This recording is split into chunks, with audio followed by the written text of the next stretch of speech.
एक लड़की की शादी एक पेड़ के साथ क्यों करवाई गई? एक अनोखा दूल्हा और अनोखा विवाह।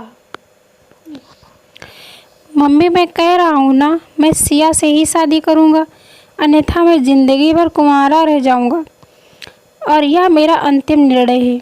अब इस विषय में मैं आपसे आगे बहस नहीं करूँगा।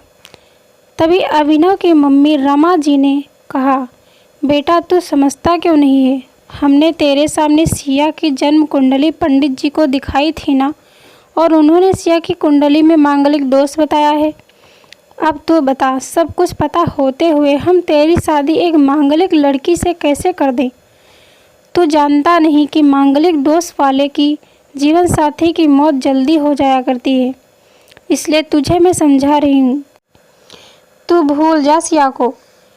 रमा जी ने अभिनव को बहुत समझाया, पर अभिनव का कहना था कि जब मैंने सिया से प्यार किया था तब मैंने उसके साथ प्यार करते हुए जन्म कुंडली का मिलान नहीं किया था, ना ही मैं इन मिलानों को मानता हूँ। इसलिए अब बस मैं शादी करूँगा तो सिर्फ सिया से, और यह मेरा आखिरी फैसला है। आखिर रमा जी को अपने बेटे की जिद के आगे झुकना पड़ा और पंडित जी के द्वारा बताए गए अनुसार सिया के मांगलिक दोष को दूर करने के लिए अभिनव के साथ शादी करने से पहले सिया की शादी एक पेड़ के साथ करवाई गई, और उसके बाद सिया ने अभिनव से शादी करी। सिया दुल्हन बनकर अभिनव के घर आई, पर रमा जी को सिया का मांगलिक होना अभी भी खटक रहा था और रमा जी उसे दिल से नहीं अपना पा रही थी, और घर में कुछ भी परेशानी आती तो उसका दोष सिया को ही दिया जाता। लेकिन सिया पढ़ी लिखी संस्कारी लड़की थी और वह अपनी सासू माँ से मिले इन बेवजह आरोपों को अपने दिल से नहीं लगाती थी, और ऐसे ही ससुराल में उसके दिन कट रहे थे। एक दिन अभिनव ऑफिस से जल्दी घर आ जाता है, तब रमा जी ने उससे पूछा, बेटा आज जल्दी कैसे आ गया? तब उसने बताया, माँ आज सुबह से ही सिर दर्द और बहुत कमजोरी आ रही है, इसलिए ऑफिस में काम करने की हिम्मत ही नहीं हुई मेरी। तब रमा जी ने कहा, चल बेटा जल्दी कर, हमें डॉक्टर के पास चलना चाहिए। तब अभिनव और रमा जी डॉक्टर को दिखाने गए। डॉक्टर को दिखाने के बाद मालूम पड़ा कि अभिनव को पीलिया हो गया है, और दोनों जैसे ही घर लौटे रमा जी ने घर को सिर पर उठा लिया और कहने लगी, जब से यह लड़की हमारे घर में आई है तब से हमारे घर में परेशानी और बीमारियां भी साथ लेकर आई है। इसके कदम ही अशुभ हैं। अब देखो इसका मांगलिक दोष हमारे बेटे पर भी असर करने लगा है। कल को अगर मेरी बेटी को कुछ हो गया तो कौन जिम्मेदार होगा? तभी सिया ने कहा, मम्मी जी प्लीज़, और कितना नीचा दिखाइएगी मुझे?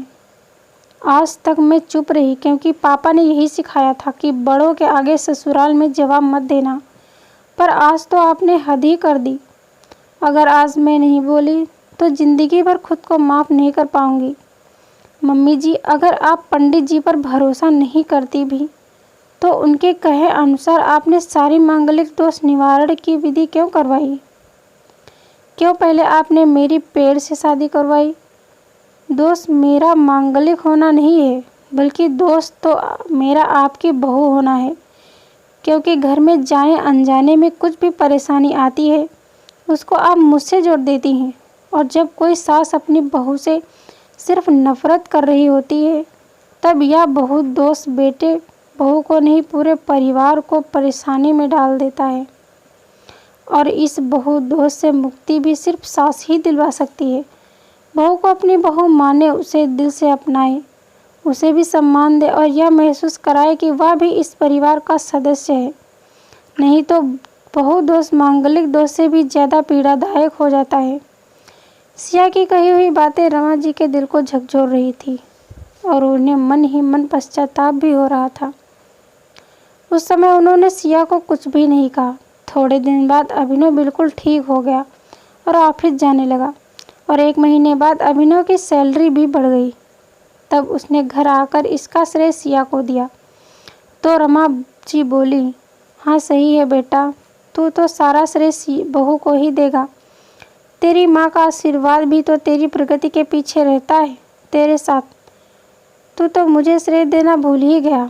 तब अभिनव ने कहा, माँ, इस बार सिया का मांगलिक दोष मुझ पर और न ही मेरी तरक्की पर नहीं लगा। और माँ, जब हम बुरी परेशानियों का श्रेय सिया को देते हैं तो अच्छे कर्मों का श्रेय भी तो सिया को ही देना चाहिए। तो इसलिए आज का सारा श्रेय सिया को जाता है। अभिनव ने हंसते हुए कहा। तब सिया बोली, अभिनव, तो क्या तुम भी मुझे ऐसा समझते हो?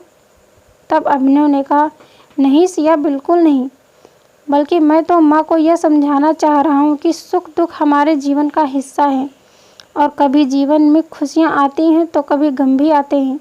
इसके लिए हमें परिवार के सदस्य या अपनी बहू को दोष देना उचित नहीं है। तभी रमा जी बोली, बेटा सही कह रहा है तू, और तेरी तरक्की ही बहुत है मुझे इस झूठे दोषों से बाहर निकालने के लिए। आज मैं यह कसम लेती हूँ कि आज के बाद मैं सिया को किसी भी बात का दोषी नहीं दूंगी। यह सुनकर सिया आज बहुत खुश थी, क्योंकि आज उसको उसकी सास ने मांगलिक दोष के साथ साथ बहु दोषों से भी मुक्ति दे दी थी।